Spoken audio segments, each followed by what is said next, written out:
My name is Madison, and I had just turned 31 when it finally sank in. My birthdays had never truly belonged to me.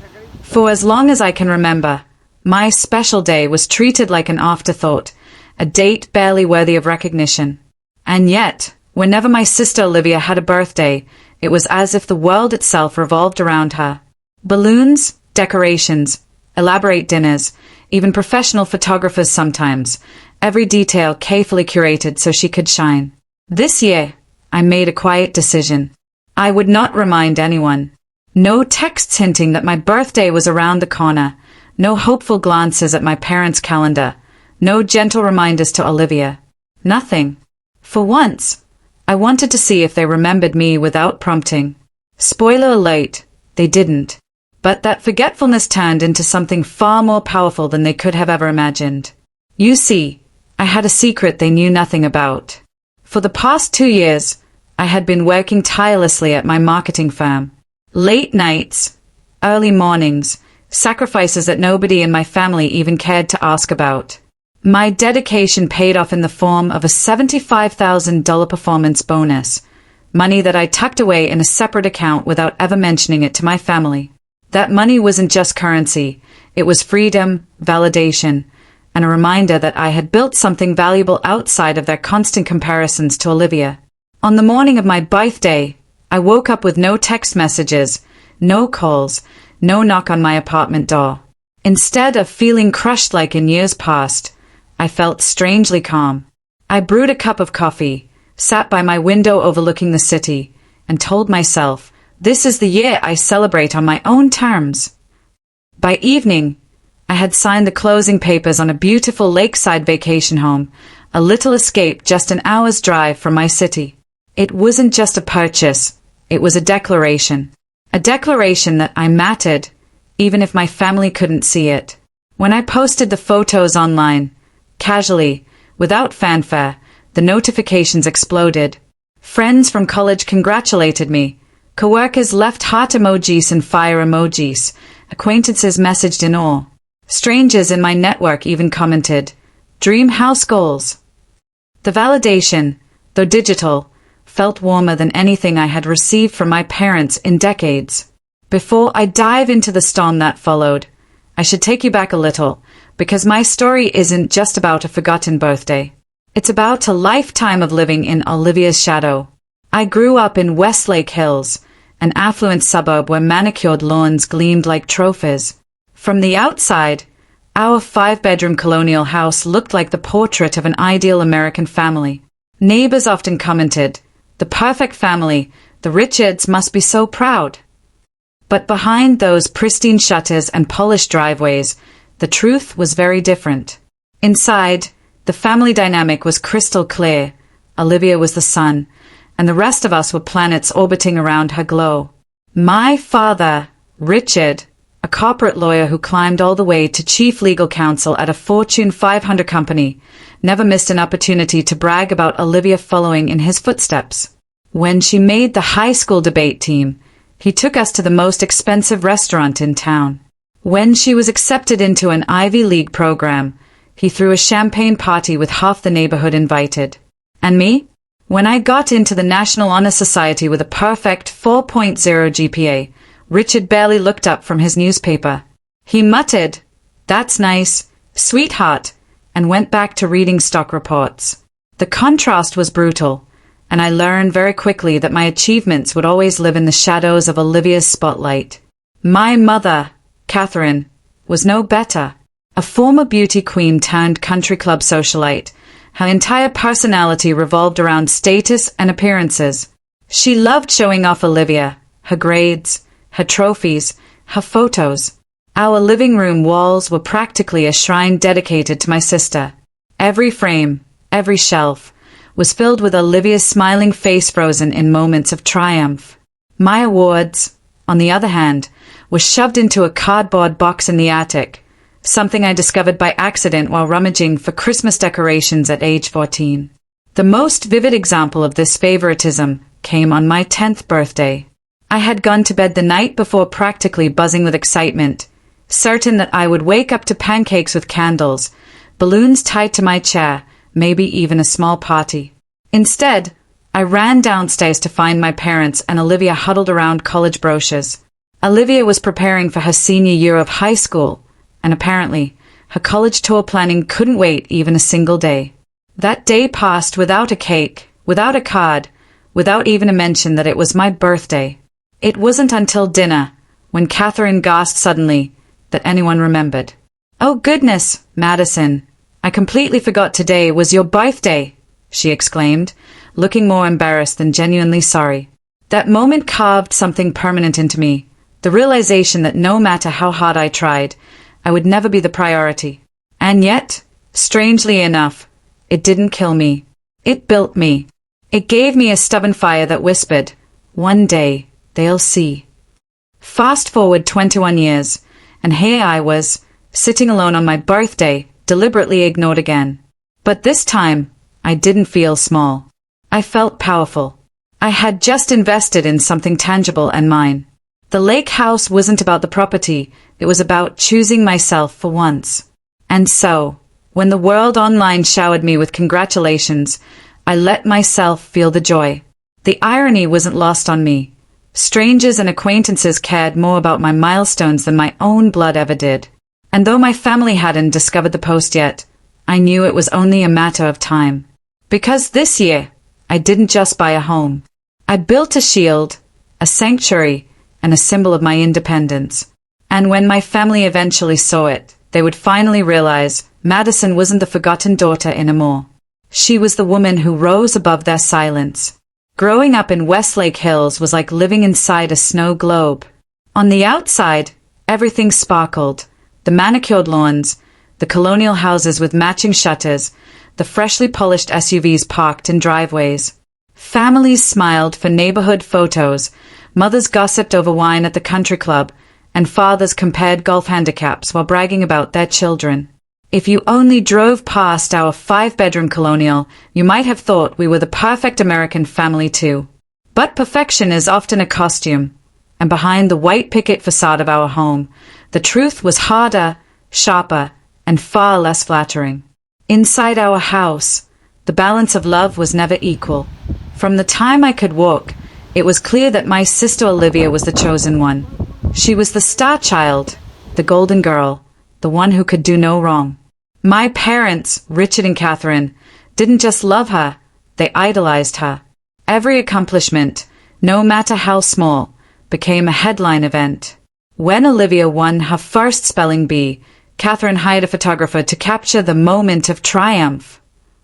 When she scored her first soccer goal, Richard bought her a new pair of cleats and took her out for ice cream. Meanwhile, I was in the background, watching quietly, wondering what it felt like to be celebrated like that. Richard, my father, was a man of prestige. By the time I entered middle school, he had climbed to the top of the corporate law ladder, becoming chief legal counsel for a Fortune 500 company.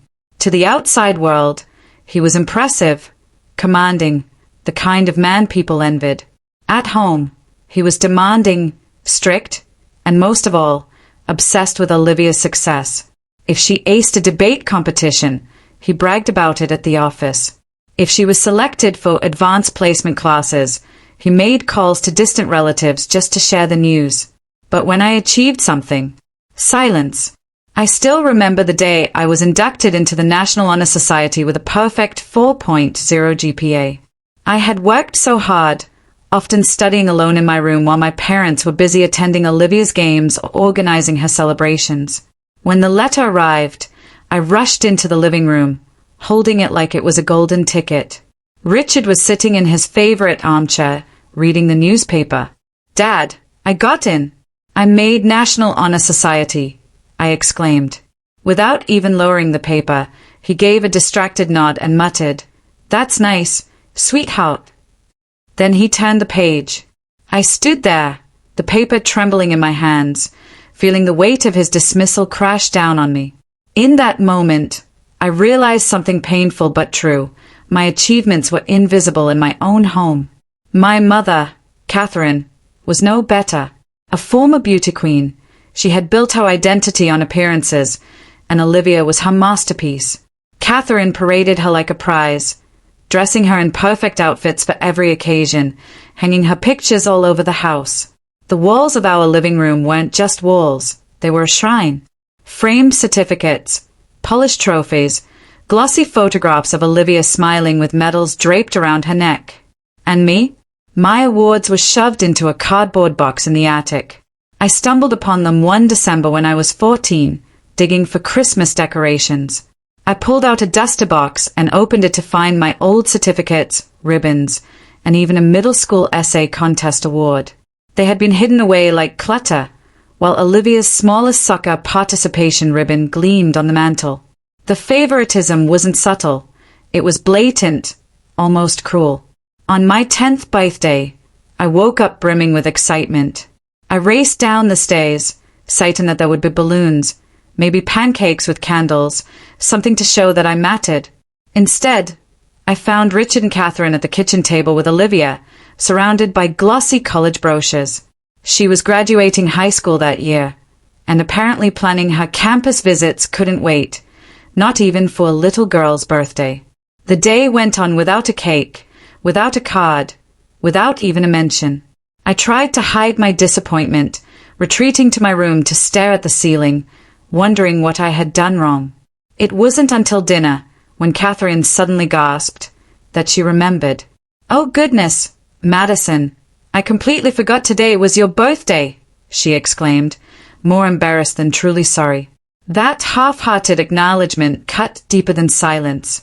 It was proof that Olivia's milestones would always eclipse mine. But here's the thing. Those moments didn't just wound me. They shaped me. They built a quiet resilience I didn't fully understand at the time. I learned how to depend on myself, how to push harder even without applause, how to celebrate privately when the world refused to clap. While Olivia basked in attention, I turned to my books, my hobbies, and eventually, my career.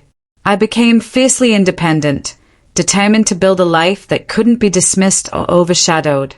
Still, the scars lingered. No matter how much I achieved outside those walls, part of me remained that 10-year-old girl, sitting alone on her birthday, waiting for a cake that never came. In high school, the gap between us only grew wider. Olivia was prom queen, debate captain, and cheer squad leader. Catherine followed her around with a camera, documenting every outfit, every event, every smile. Meanwhile, I quietly excelled in academics, slipping under the radar. I won a state-level writing competition. Catherine barely acknowledged it. Olivia got runner-up in a modeling contest. Catherine threw a party. The unfairness seeped into everything. When Olivia got her driver's license, Richard surprised her with a brand new BMW. When I passed my test a year later, I was handed the keys to an old minivan that had been in the family for years. "It builds character," Richard said with a chuckle, as if equality in treatment was a joke. By the time I entered college, I had stopped expecting fairness. I moved out, paid for my own apartment, and supported myself through scholarships and part-time jobs. Olivia, on the other hand, had her tuition fully funded, plus monthly allowances from my parents. Catherine sent her care packages, while my mailbox stayed empty. Looking back, I sometimes wonder if my parents even realized how deep their favoritism cut. Maybe to them, it was just natural.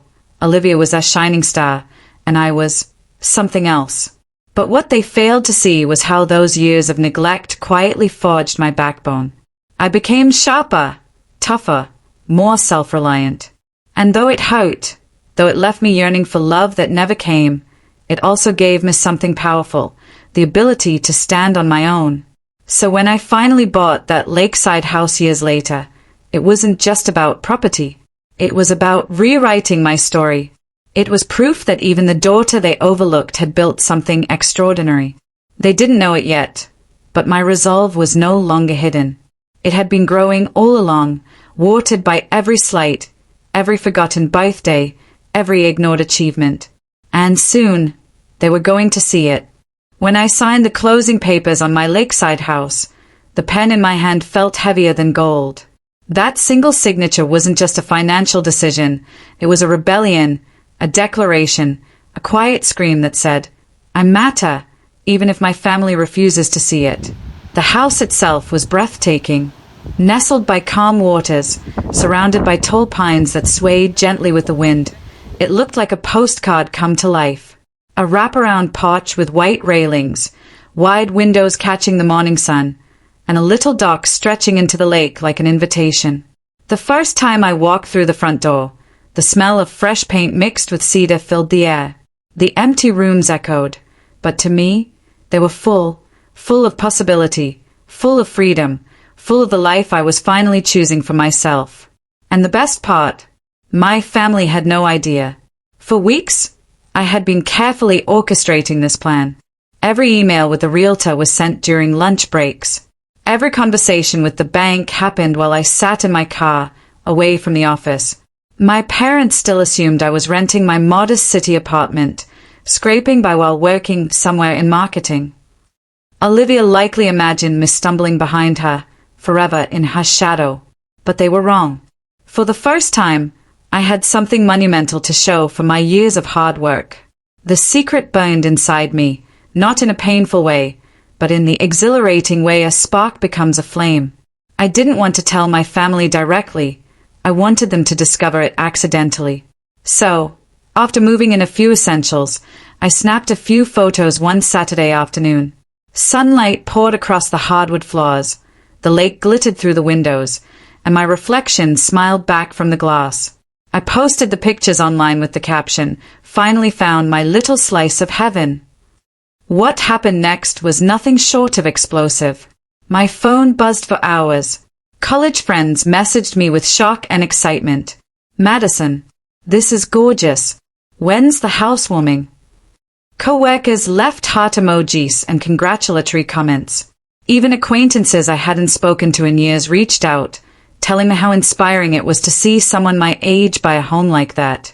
Strangers in my extended network wrote things like, "Dream house goals," and proof that hard work pays off. Each notification felt like a warm hug, the kind of affirmation I had never received growing up. For once, I wasn't invisible. For once, the spotlight was on me, not because I begged for it, but because I owned it. Of course, I knew it was only a matter of time before the photos reached my family. Catherine scrolled Instagram religiously, posting pictures of Olivia at galas and dinners.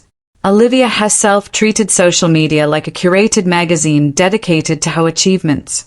It was inevitable they would stumble upon my post. When Taylor, my best friend, saw the photos, she called me immediately. "Madison, are you serious right now? You bought a freaking Lakehouse and didn't even tell me," she shouted into the phone, half angry, half overjoyed. I laughed, pacing the empty living room. "I wanted it to be a surprise. You're coming out here next weekend. Bring wine." Taylor didn't just bring wine. She brought balloons, snacks, and her infectious energy. Together we christened the house with laughter and music, dancing barefoot on the porch as the lake shimmered in the moonlight. For the first time in years, I felt weightless, like the chains of my family's neglect couldn't touch me here. But the most meaningful reaction came from Valerie, my mentor at work. When she saw the photos, she pulled me aside the next Monday.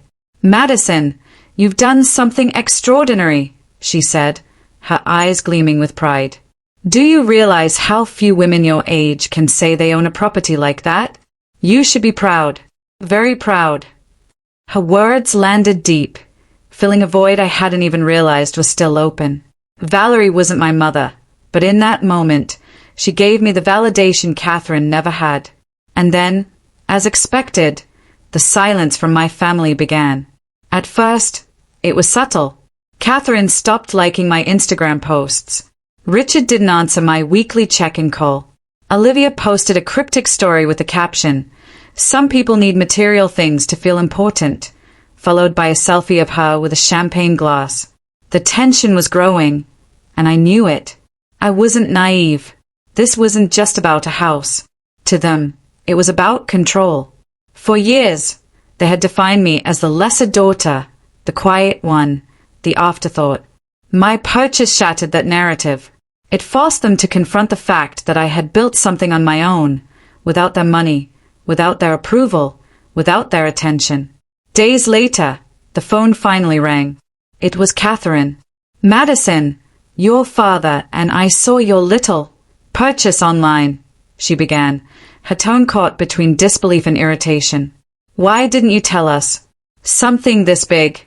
We should have been consulted." Consulted. The word made my skin crawl, as if my independence required their permission. I bit back my frustration and replied, "Because it's mine, Mom. I didn't need anyone's input." Her sharp inhale told me she wasn't used to that answer. "Well, we'll discuss this properly. Family dinner. Thursday at 7. No excuses." And just like that, the stage was set. The Lakehouse had done more than change my life. It had exposed the cracks in our family dynamic, forcing truths into the open. I wasn't just the overlooked daughter anymore. I was the one with a key to her own front door, the one who had carved a place in the world without their applause. That house was more than walls and windows. It was proof. Proof that neglect hadn't broken me. Proof that their favoritism hadn't erased me. Proof that Madison existed, loudly, boldly, beautifully. And when Thursday came, when I stepped into that family dinner, they would finally have to see me for who I truly was. The message came 3 days before, a group text from my mother, Catherine. "Family dinner this Thursday at 7. No excuses. We need to discuss several things as a family." Her words sat on my phone screen like a summons to court, sharp and unavoidable. For a moment, I thought about ignoring it.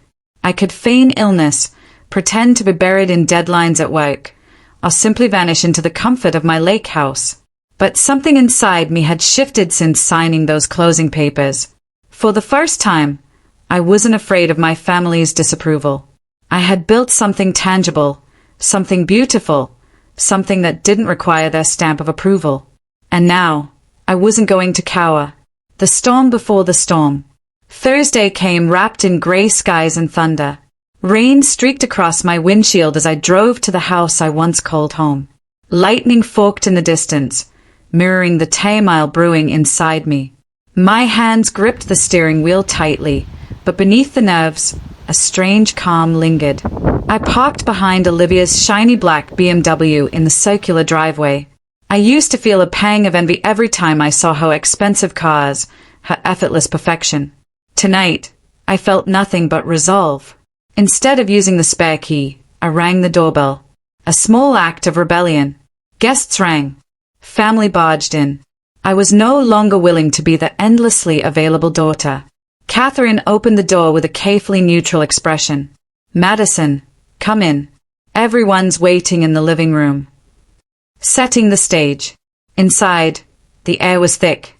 My father, Richard, stood near the fireplace with a glass of scotch, his posture rigid. Olivia lounged in an armchair, scrolling her phone like she couldn't care less, though the stiffness in her jaw gave her away. Both of them looked up as I entered, their faces a mirror of Catherine's, calm on the surface, tension underneath. "Drink." Richard offered curtly, already signaling that this would be more trial than dinner. "White wine, please," I replied, settling onto the sofa. For a while, we engaged in pointless small talk. The weather, Catherine's charity gala, Olivia's latest work achievement. Not once did anyone mention the elephant in the room, the photos of my lake house, glowing on Instagram for the world to see. But the silence wasn't ignorance, it was strategy. They were waiting for the dining table, for the stage to be properly set. The first blow. When we sat down to Catherine's perfectly plated roast beef, Richard finally cleared his throat. "So, Madison," he began, his lawyer voice sliding into place, "would you care to explain the photos you posted? Whose property is that?" I met his gaze directly, steady. "It's mine. I bought it last month." The silence that followed was almost satisfying. Catherine's nervous laugh broke it. "That's not possible, darling. Houses cost hundreds of thousands of dollars." "Yes, they do," I agreed calmly. "This one cost $340,000. I put $75,000 down and financed the rest." Olivia's fork clattered against her plate. Where would you get $75,000? That's ridiculous. I turned to her, my voice even. I received a performance bonus for leading the most successful campaign in my company's history. The forgotten birthday. Richard frowned, setting his knife down with surgical precision. You never mentioned any bonus, or any significant campaign. No, I didn't, I said, my tone sharper now. Just like none of you mentioned my birthday 3 weeks ago. The words landed like a stone in water, rippling through the room. Catherine's face flushed with embarrassment. Madison, we've been incredibly busy with Olivia's partnership celebrations. These things are once-in-a-lifetime events. They always are, I replied softly. Every year, there's some reason my birthday isn't worth remembering. While Olivia's accomplishments merit weeks of parties, mine don't even own a phone call. Olivia shifted uncomfortably. That's not fair, Maddie. Nobody deliberately forgot your birthday. Didn't they? I asked, meeting each of their eyes. When was the last time any of you remembered my by the message came 3 days before, a group text from my mother, Catherine. Family dinner this Thursday at 7. No excuses. We need to discuss several things as a family. Her word sat on my phone screen like a summons to court, sharp and unavoidable. For a moment, I thought about ignoring it. I could feign illness, pretend to be buried in deadlines at work, or simply vanish into the comfort of my lake house. But something inside me had shifted since signing those closing papers. For the first time, I wasn't afraid of my family's disapproval. I had built something tangible, something beautiful, something that didn't require their stamp of approval. And now, I wasn't going to cower.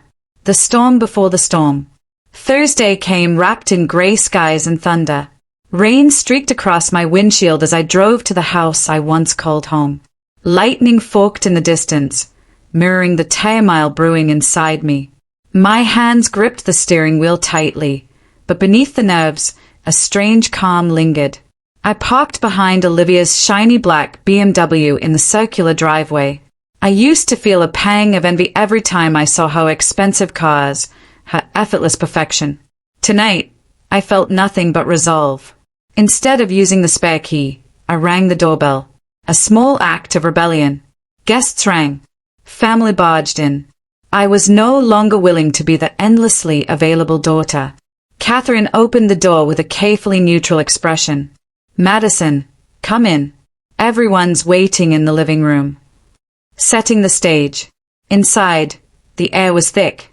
My father, Richard, stood near the fireplace with a glass of scotch, his posture rigid. Olivia lounged in an armchair, scrolling her phone like she couldn't care less, though the stiffness in her jaw gave her away. Both of them looked up as I entered, their faces a mirror of Catherine's, calm on the surface, tension underneath. Drink. Richard offered curtly, already signaling that this would be more trial than dinner. White wine, please, I replied, settling onto the sofa. For a while, we engaged in pointless small talk. The weather, Catherine's charity gala, Olivia's latest work achievement. Not once did anyone mention the elephant in the room, the photos of my lake house glowing on Instagram for the world to see. But the silence wasn't ignorance, it was strategy. They were waiting for the dining table, for the stage to be properly set. The first blow. When we sat down to Catherine's perfectly plated roast beef, Richard finally cleared his throat. So, Madison, he began, his lawyer voice sliding into place, would you care to explain the photos you posted? Whose property is that? I met his gaze directly, steady. It's mine. I bought it last month. The silence that followed was almost satisfying. Catherine's nervous laugh broke it. That's not possible, darling. Houses cost hundreds of thousands of dollars. Yes, they do, I agreed calmly. This one cost $340,000. I put $75,000 down and financed the rest. Olivia's fork clattered against her plate. Where would you get $75,000? That's ridiculous. I turned to her, my voice even. I received a performance bonus for leading the most successful campaign in my company's history. The forgotten birthday. Richard frowned, setting his knife down with surgical precision. You never mentioned any bonus, or any significant campaign. No, I didn't, I said, my tone sharper now. Just like none of you mentioned my birthday 3 weeks ago. The words landed like a stone in water, rippling through the room. Catherine's face flushed with embarrassment. Madison, we've been incredibly busy with Olivia's partnership celebrations. These things are once-in-a-lifetime events. They always are, I replied softly. Every year, there's some reason my birthday isn't worth remembering.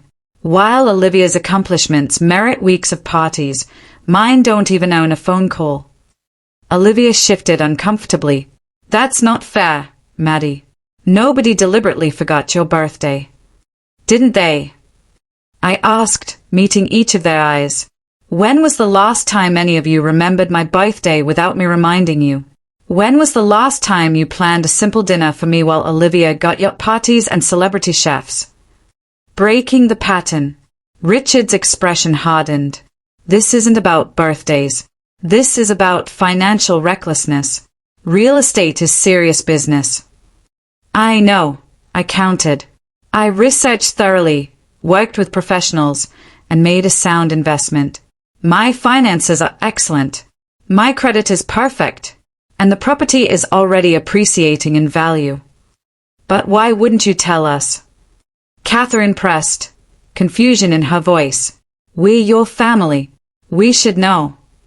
The question stung, not because of its content, but because of its hypocrisy. For once, I didn't soften my response. Because you've never shown interest in the important developments in my life. Why would I share my success with people who have consistently ignored it? Richard scoffed. That's absurd. We've always supported both of our daughters equally. I laughed, the sound bitter. Dad, that's simply not true. Let me remind you. I listed them one by one. My 16th birthday when they took Olivia to Stanford, my 21st overshadowed by her engagement, last year's completely forgotten. Every example hit like a hammer. By the time I finished, Catherine's eyes were wet, Olivia looked pale, and Richard's jaw was clenched. Madison's stand. Olivia finally spoke, her voice small. I didn't realize it was that bad. I knew Mom and Dad made a big deal about my stuff, but I didn't know your birthdays were ignored. Catherine's tears spilled over.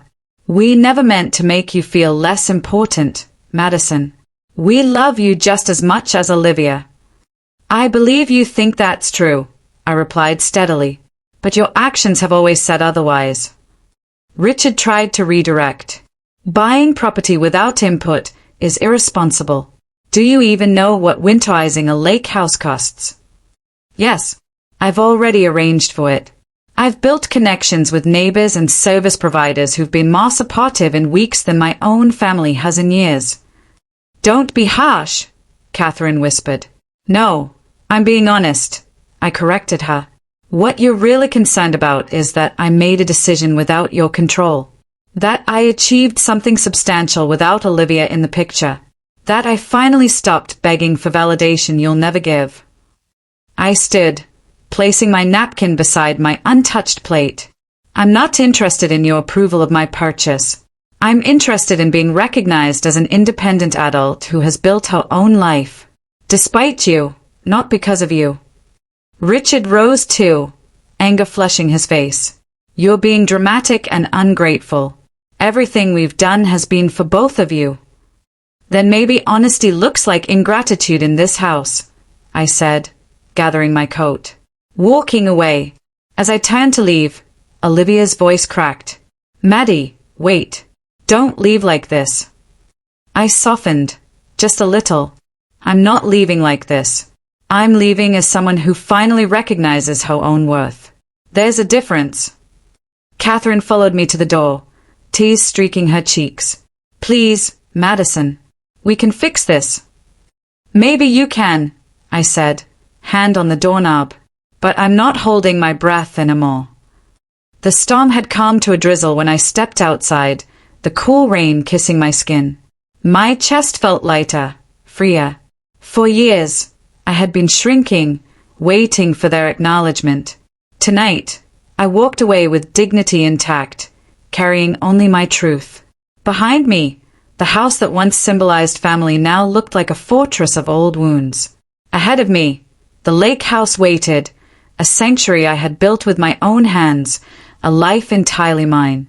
For the first time in my life, I was no longer a supporting character in the Olivia show. I was the author of my own story. The night of the family dinner showdown became the invisible line dividing my past from my future. For 31 years, I had lived under the shadow of my sister Olivia, my parents' golden child, the centerpiece of our family narrative. But the moment I closed the heavy oak door of my childhood home behind me, I felt that weight lift. The storm had cleared, both outside and within me, and in its place came something I hadn't felt in years: clarity. I drove straight to my lake house that night, headlights cutting through the misty roads. When I finally arrived, the quiet hum of the lake welcomed me back. My little house stood strong against the shoreline, its porch light glowing like a beacon.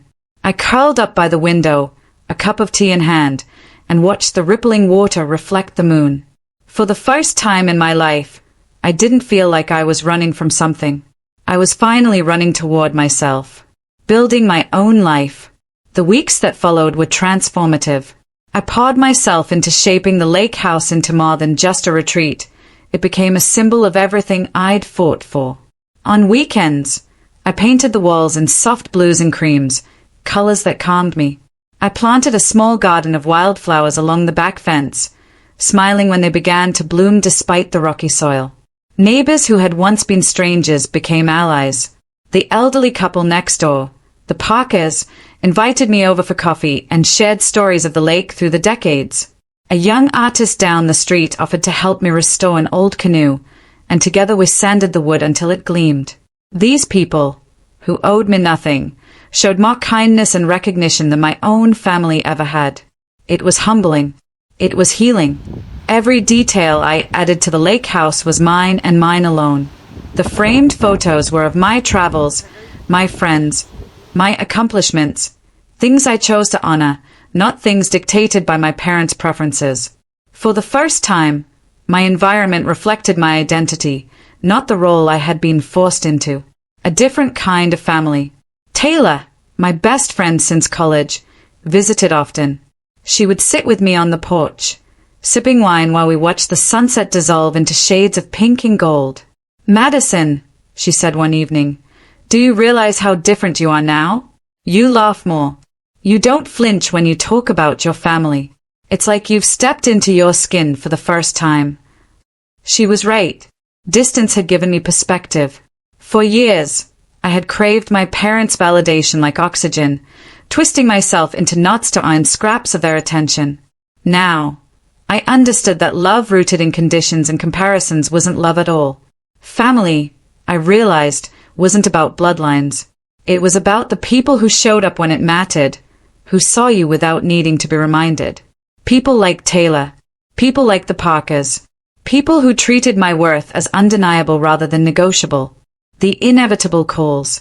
Of course, my family didn't disappear overnight.